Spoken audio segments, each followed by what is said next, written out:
चलो दोस्तों, आप लोग देख सकते हैं हम लोग निकल गए हैं और अब जा रहे हैं। बहुत अच्छा लग रहा है।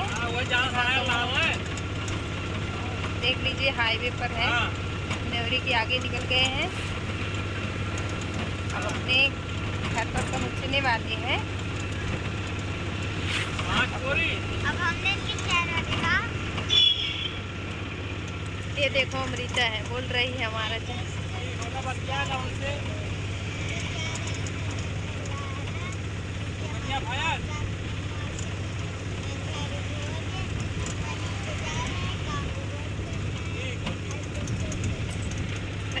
मौसी का घर भोज है तो सब लोग जा रहे हैं।